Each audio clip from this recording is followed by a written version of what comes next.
د لغمان والي د دیني عالمانو څخه وغوښتل چې د دایمي اوربند او تلپاتې سولې د راوستلو په برخه کې د خپل مسؤلیت لا په ښه شکل ادا کړي.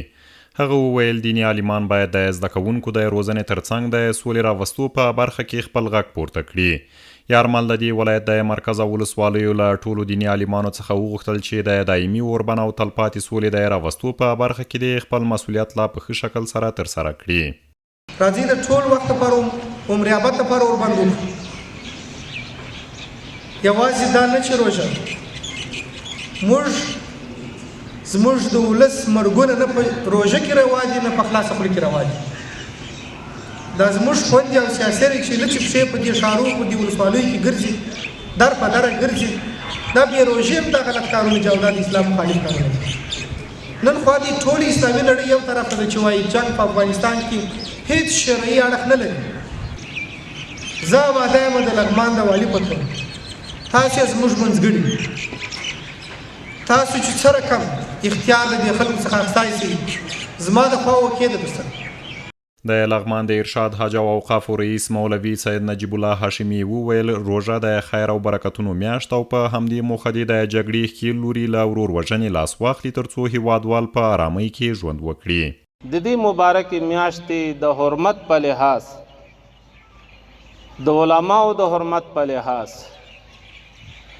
دا 40 کلن د جنگ په وجه باندې زمونږ د مظلوم ولس د وینو د حرمت په خاطر د دیو د یتیمۍ او د کونډېدلو او د دیو د سرپناه د اخیستلو د حرمت په خاطر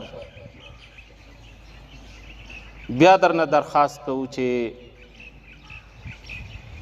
روژه مبارکه راورسېدله یو جرأت وکړي عمومي اوربند اعلان کوي.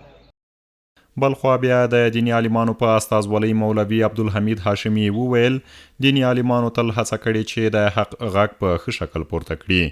نوموړي وویل سوله د افغانانو هیله ده او دواړه لوري دې هڅه وکړي چې نوره جګړه پای ته ورسوي ترڅو بېګناه افغانان ونه وژل شي. زمون ستاسو لومړنی انتخاب د علماو لومړنی انتخاب دا صلح ده.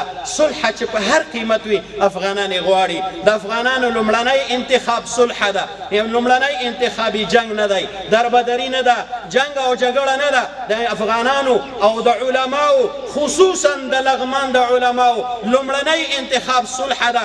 صلح غواړو په دواړو جانبو مو دا غږ دی چې د صلح په رابطه څومره اخلاص کیږي څومره حتی امکانات وي دوی باید د خپل موقفونو نه یو بل ته سره ټیټ شي تیر شي قرباني ورکړي د دې ملت په خاطر د دې کونډو په خاطر د دې یتیمانو په خاطر.